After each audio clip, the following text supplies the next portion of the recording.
Hello everyone. Logistics is an integral part of our day-to-day life, even so for businesses. Hence, in this presentation, we would like to talk about logistics. Our group has 6 members and we would each be covering specific topics. I, Anantha, will be covering the introduction. Rex and Samuel will talk about the industry and its features.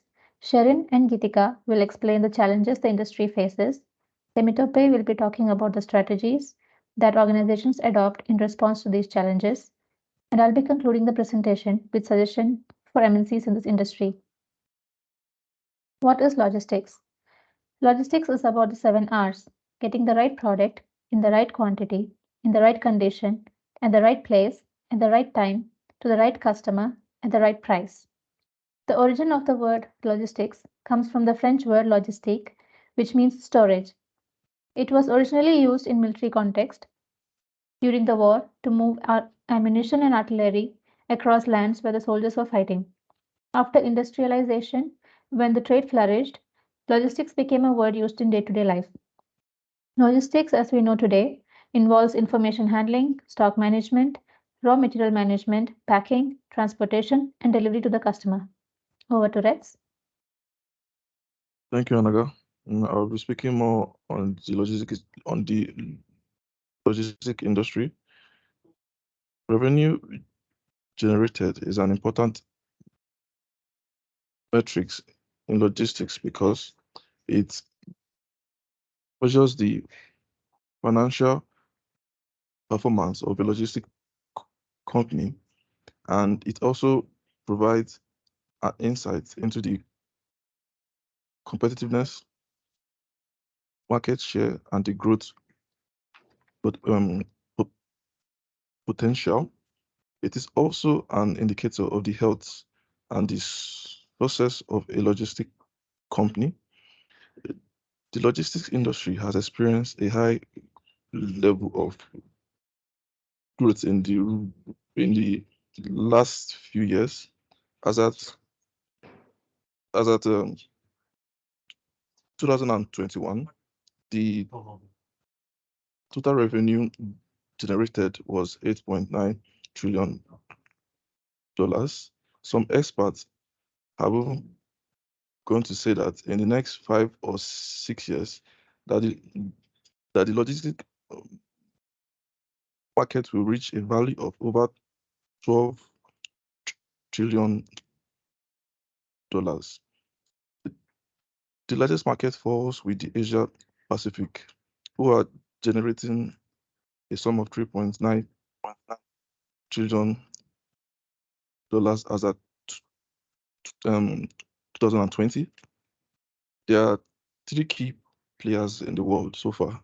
One is DHL with about 39% market share. Then the next one is FedEx with about 30% market share.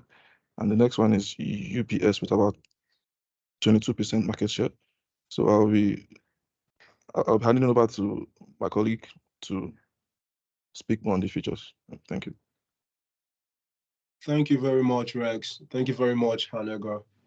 The next other key feature is capital intensive. Capital intensity refers to the weight of a firm's assets, including the property, equipment, and plants. It is used to describe business processes that needs a lot of investment on materials in order to operate. So in logistics, yeah, it's more of capital intensive rather than labor intensive. That needs more money in this business, like in the sense of the warehouse design. The standard warehouse in our organization must have like 6 sections: the reception, the quality control, the adaptation of unit loads, the storage, the order preparation, and dispatch. So all this to get a standard warehouse like this, it needs more money, capital. And that's why we say it's capital intensive. For the detail oriented, traceability means the ability to track. It consists of two words: tracking and tracing. So is the ability to verify the history or location or application of an item by means of documented or recorded identification. So it facilitates the relationship of trust through regulatory and legal constraints. So every company must keep the document for 3 to 10 years in order to prove its good faith in the event of claim. So this traceability, most customers, they want to know where the exact place their goods are. So it's tracing and tracking. So logistics, an inventory is a list of items such as property, goods, or stocks in the content of a building. So if we see in the diagram, the order preparation in transit, distribution center, the en route, and delivered to the final customer. So we're moving on to the next slide, Sharon. Thank you. Thank you, Samuel. You're So, welcome. as Samuel was talking about the features, I'm going to talk about challenges based on features which are capital intensive. So, starting with increasing fuel prices, the cost of fuel is a significant expense for companies that operate a fleet of vehicles. In South Africa, the price of fuel has been steadily increasing due to various factors such as global price hikes, frequent power outages, the rising cost of crude oil, and an increase in fuel taxes. So, this situation has led to a situation where fleet managers feel that their vehicles are consuming more resources from their business than required. In fact, 34% of fleet managers agree that the company's vehicles expenses are higher than what is necessary. Moving to warehouse location and monitoring. The proper maintenance of a warehouse is essential for efficient operations and cost savings. One of the most critical aspects of warehouse maintenance is the location and monitoring of the warehouse. It is very important to ensure that the warehouse is located in an appropriate area that is easily accessible to suppliers, customers, and employees. Another critical aspect of warehouse maintenance is the layout of the warehouse. Many warehouses struggle with space utilizations, resulting in increased costs and slower movement of goods. To be precise, warehouse maintenance requires a strategic approach to ensure that the location and monitoring of the warehouse are optimal and that the warehouse layout is efficiently designed, which requires high initial investment. Moving to maintenance. So, managing a fleet of vehicles can be very expensive, and it is also important to keep the vehicles well maintained because regular maintenance can help prevent unexpected breakdowns, which can be very expensive. Even small things like not checking tire pressure can lead to additional expenses, as it can reduce mileage by up to 3%. For logistic companies, fleet includes aircraft, trucks, and ships, which means the annual maintenance charges will be considerably high in this particular industry. Thank you. Moving on to the next slide. Thank you, Sherin. In addition to the challenges mentioned by Sherin, we have challenges related to the detail-oriented. Since logistics includes several steps which might be handled by the different organizations, this could result in duplicate documentation which increase the time and effort spent at each point. This could also result in tracking of inventory and assets. Well, business sometimes produce or stock more inventory than the demand. In this case, some goods could be misplaced, which eventually adds the time and effort spent trying to track or sort these goods. Due to increased globalization, the customer shopping trends have changed, which means customers also wants to track their packages throughout the phase, starting from the packaging to when it is delivered to them. This means the company have to spend a considerable capital in technology to meet customer expectations. In an industry as vast as logistics, there are some situations that companies cannot prepare for.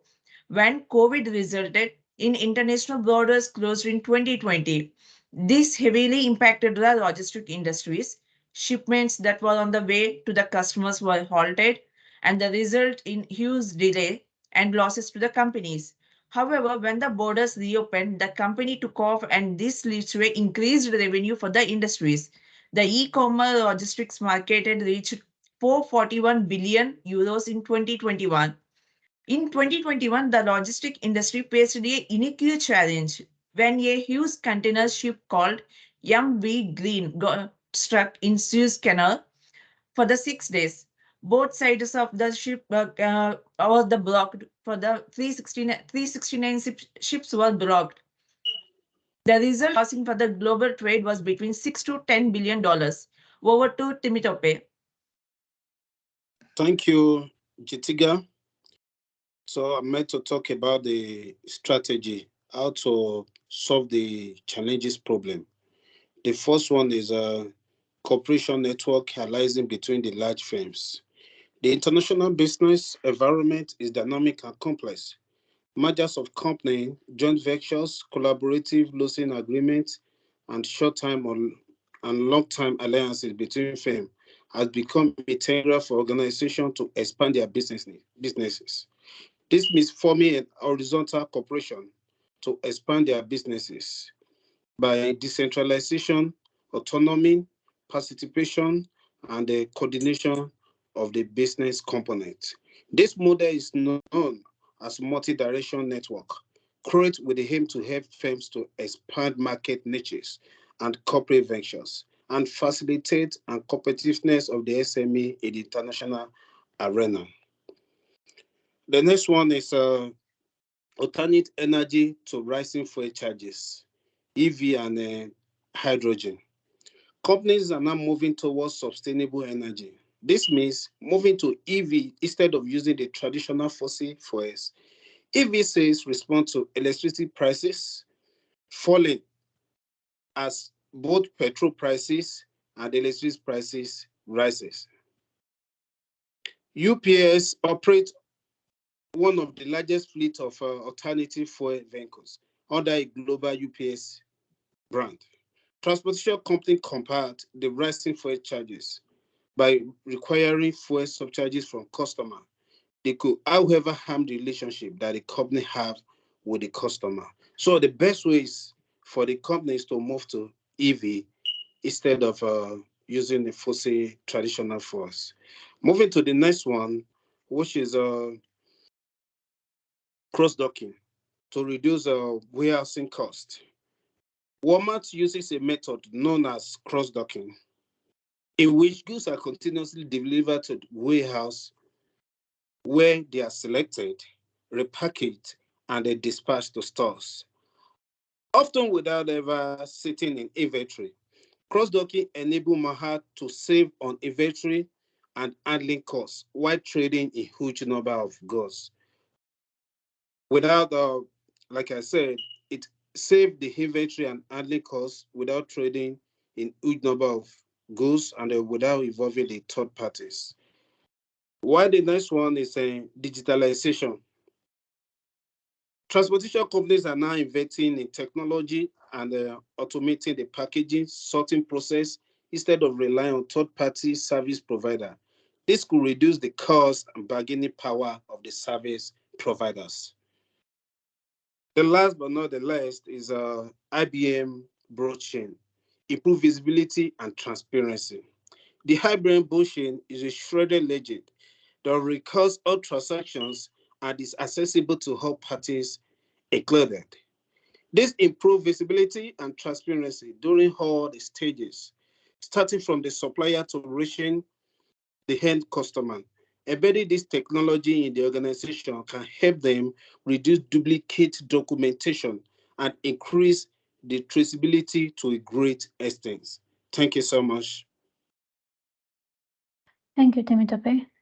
As logistics involves several steps as specified in the presentation, it is a necessity for the organizations to shape their activities and businesses around the geographies. Companies have started using acquisition and mergers as an effective market entry strategy. As given in our core text, Global Shift, Maersk acquired Ned Lloyd in 2005 to become the largest container operator in the world. In 2005, Deutsche Post Worldnet acquired Excel after it had already acquired Tibet and Britain in 2004 to become the sector leader with 111,000 employees in more than 135 countries. As part of the strategies followed by states to enable development, they are also investing in port, airports, and IT facilities. This aligns well with the strategies of the major logistics firms to create their own globally dispersed operations and choose certain key places as their hubs. For example, due to FedEx's operations, Memphis, Tennessee is the world's second biggest cargo airport. States and MNCs can benefit mutually with this alliance. To conclude, logistics companies will need to focus on digital fitness, cost efficiency, asset productivity, and innovation if they want to meet changing expectations.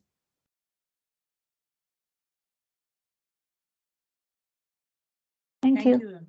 Thank you very much. you. Thank you. Thank you. Thanks for listening.